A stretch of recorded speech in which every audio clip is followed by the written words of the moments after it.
This is CG Ruthless Sports. I will be brutally honest. Ain't nothing but being brutally honest. Coming at you with another video.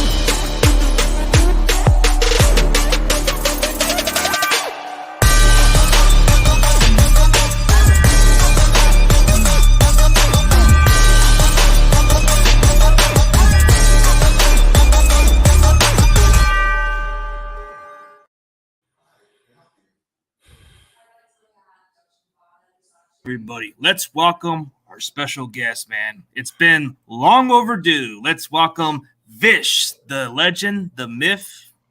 What's up, bro? What's up, man? Thank you for having me. The legend, the myth, that was quite the intro. I appreciate it. Yeah, dude. You've always appeared on a lot of great shows, man. You've been on Grant Cohn's show, Larry Krueger. John Chapman, that's another guy.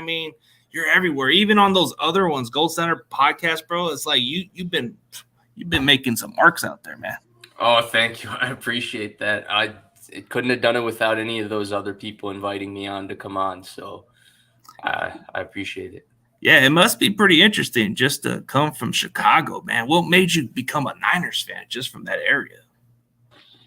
My dad's a big Niners fan, so I inherited it from him. He became a Niners fan in the 90s because when he was doing his PhD at NASA, his roommate was a Cowboys fan. So my dad had no interest in football. He was an immigrant at the time. He just picked it up to piss off his roommate. His roommate liked the Cowboys. He wanted to piss him off, so he became a Niners fan. And then he became really obsessed about it and really into the fandom. And then I inherited that, and I've been following the Niners closely with him basically since I was 5 years old. Like, that's my first Niners memories I remember was waiting before the draft. My dad told me they were going to take Alex Smith. That's who we wanted them to take. I remember him showing me Alex Smith's draft profile in the old 2005 draft book. I think it was written by Nolan Noraki at the time. Those used to be written by Joel Boschbaum. And so that's kind of my introduction to the 49ers, despite being in Chicago. It all comes from my dad. Oh, nice. It was the other way around for me, man, because my family were nothing but Cowboys, and I just found a perfect time to be the villain and something like that, watching Steve Young in my early years, and then you were talking about the draft. That's one of my favorite seasons. When it comes down to it, I just like these prospects. I take a lot of my extra time during the offseason to interview them before they get drafted. But looking into the draft, what caught your attention about the Niners draft?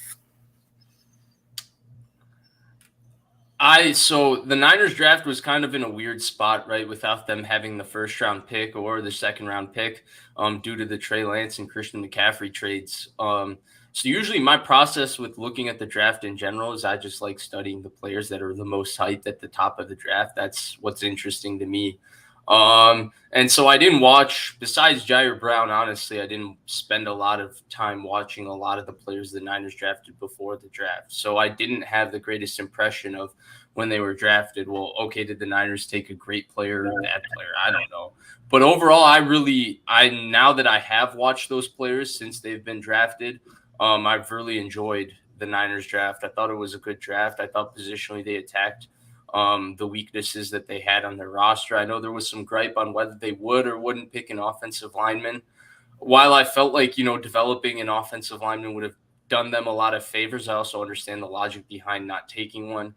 And then I think Jair Brown is just a stud. I think he's going to be a superstar. So I'm very, very glad they picked him.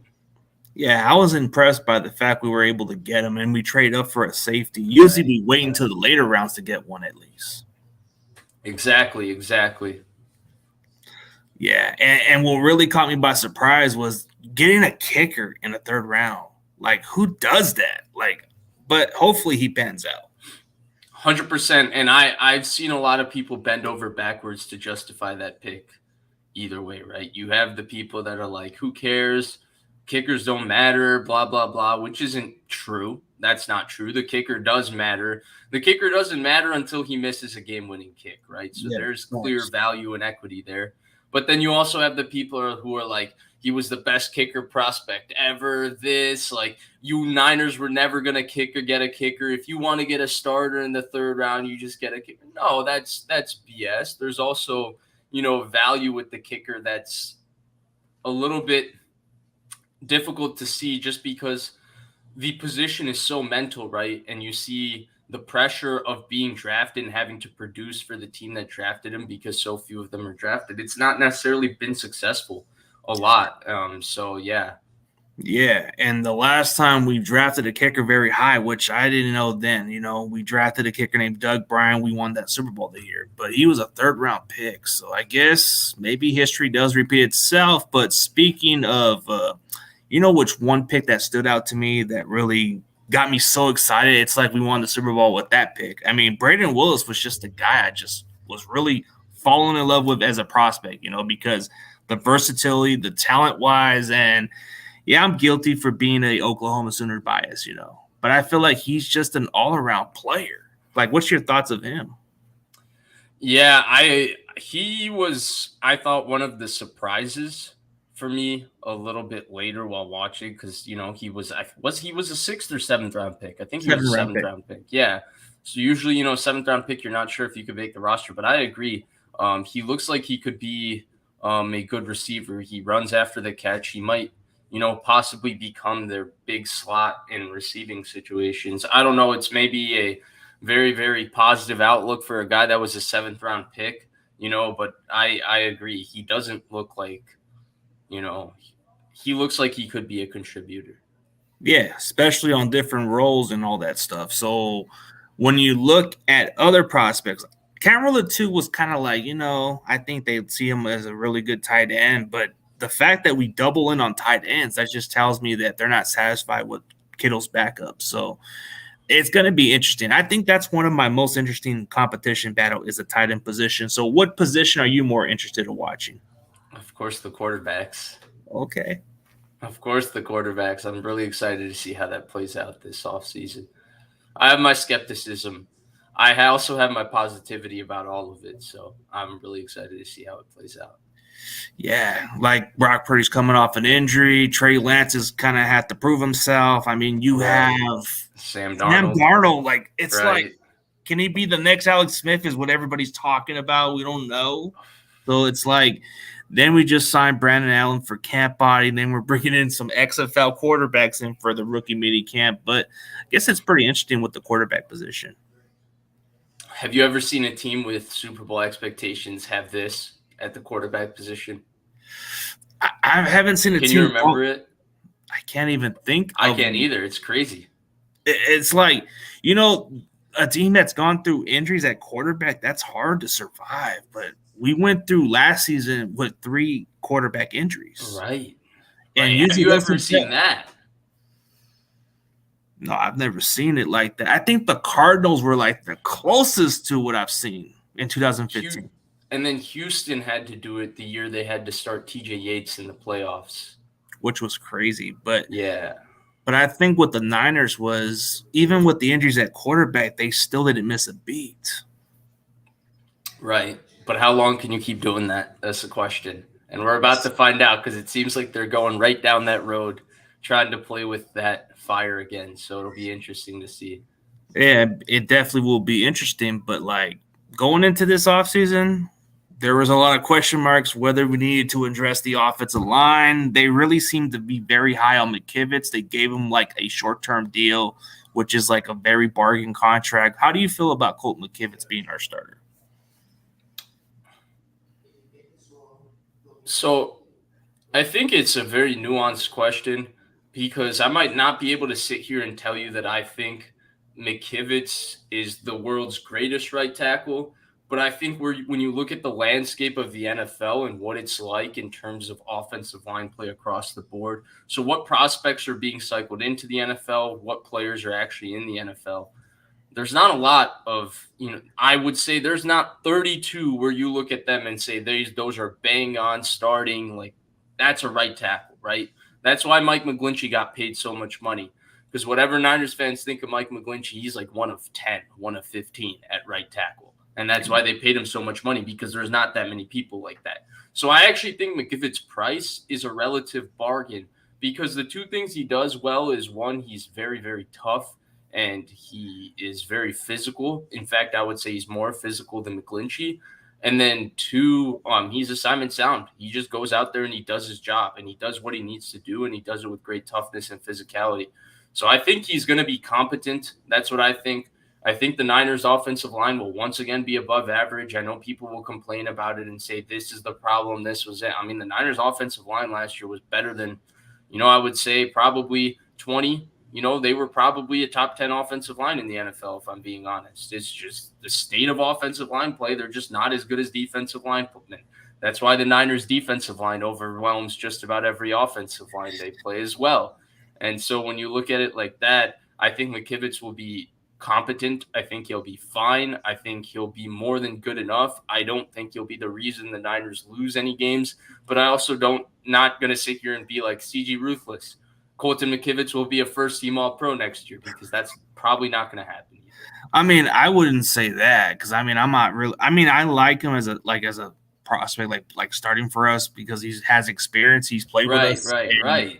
And it wouldn't be like, I don't think it would be a drop off with McGlinchey, but I just didn't understand why we didn't even go for a tackle. Maybe you could have developed him, but I think they really like McKivitz enough to where, let him be the guy. Last year, it was Aaron Banks, the question mark, because he didn't play enough. And then we drafted Spencer Burford, my guy that I interviewed last year, by the way. But this guy ended up being the surprise starter. He became the surprise starter at right guard. But who do we know? We have some good linemen in that position. They know how to be well coached, but when it comes to our defensive line, Chris Kasarik is just a magic guy. He just knows how to find the best out of it. So when I look at our defensive line, we always tend to get some of these underachieving players that just didn't pan out, but they come over here. What makes you feel confident about guys like Colin Farrell and guys like Austin Bryant, and they're just coming into the Niners with a great situation? So I'm not confident in Clelin Ferrell. Not that I'm not confident that he won't do a job. I just don't think he's going to change his career as a pass rusher and become this great pass rusher, because I don't think he has, physical traits the way Arden Key or Charles Omenihu had, which is kind of crazy to say, because Clelin Ferrell was the 5th pick or the 4th pick in the draft, right? You would think automatically he was drafted based on traits, but I've watched enough of Clelin Ferrell, especially since he was signed. He's pretty stiff. He's not all that explosive, but he is strong at the point of attack, and he does play the run reasonably well. And then he has the inside-outside versatility, because he played some 5 technique and 3 technique for the Raiders last year. So therefore, I think Clelin Ferrell would be a fine player, but I think he's going to be primarily used on rundowns. I think Austin Bryant will be a 5 rotational player. I think the player to really look out for is Drake Jackson. Oh, yeah. If there's anybody that's making the jump, the transformation, that has the kind of talent to do what Omenihu was doing last year, Arden Key the year before that, it's him. Oh, yeah, Drake Jackson, the strong leap. He went through a rookie wall, and I think for this upcoming season, he's going to have a good supporting cast. Like, besides Bosa, you get Javon Hargrave. That was a surprising signing in free agency. Like, who would have thought we would sign this guy? What was your reaction when we signed Javon Hargrave? It just was mind-blowing. Yeah, I was happy, very happy. He's an awesome player. He's amazing. Yeah, he's amazing for dominating. Like, he had like the most pressure at the defensive tackle position. The Niners had this amount of pressure, but his amount of pressure was close to the amount of defensive line of the Niners. So that should make our defensive line a lot better. Oh, 100% agree. And then this draft pick, we get this kid from Georgia. I'm just very intrigued by this kid. This guy's got some speed, and he seems to, like, if you coach him the right way, there's something there. Like, I don't know, something about getting this kid. He just seems like there's something there. Like, Robert Beal just seems to be that sleeper that we might want to look into maybe next year or something. He might be that guy. What do you think? Oh, 100%. The fact that he's paired with Kasarik is obviously massive, but then obviously Robert Beal Jr., checks every single box physically. He just barely played at Georgia.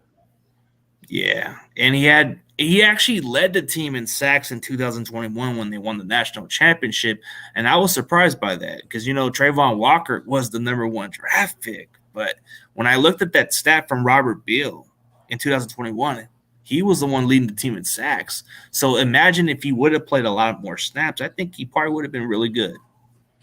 Yeah, but it also has to do with how Georgia uses their defensive line. So this was a point of contention also when Trayvon Walker was coming out because Georgia asked their defensive linemen to two-gap a lot, which means that they're not doing what the Niners, for example, asked their defensive line to do, which is just pin your ears back and go get the quarterback. That's why the Niners defensive linemen have such great production on the quarterback because they're not asked to do anything but worry about going and getting the quarterback and then stopping the run on the way to the quarterback. Whereas defenses like Georgia, Saban and them do this, Belichick, they do this all the time. They want their defensive linemen two-gapping where they, take care of multiple gaps and responsibilities in the run game when they need to pop out and roll out and, cover and do all of those kinds of things. And if you notice Kirby Smart, what he told John Lynch, it was the exact description of Robert Beal of why he didn't play. He said if you allow him to just go get the quarterback, he could be a player, which was also to say that we did feel like he could do all the other things that we asked him to do at our defense. That's why he did play a lot, in my opinion. Yeah, I think that's what we need to do is make him go after the quarterback and all that stuff. I mean, seems like the talent's there, so there's a lot to like about him. I think as far as like looking into the draft, the Niners have drafted guys with definitely great potential. Oh, 100%. I 100% agree with you. Outstanding potential. Yeah, like a lot. But as far as all that, dude, I know you probably got a lot under the plate, man. But hey, we'll definitely need to catch up sometime. I know you probably got to get going to your next show. But dude, tell everybody where they can find your platform, and we'll definitely catch up sometime, bro. Yeah, so unfortunately, I don't have a next show to run to. I'm hoping to catch a few minutes of this game in between a few errands I have to run. But you can find me on YouTube at Vish Kumaran. It's right here below. CG Ruthless, I really appreciate you having me. I know this took a little bit of us to set up, but I'm glad that we were finally able to do this together, and I really enjoyed coming on with you. Thank you so much for having me, and I look forward to collaborating again. No problem, bro. Definitely understandable. And yeah, dude, great content creator. I mean, you do great job and all that stuff. So, we're definitely looking forward to the up and coming, man. But for everybody else. Oh, yeah. Go Niners, baby.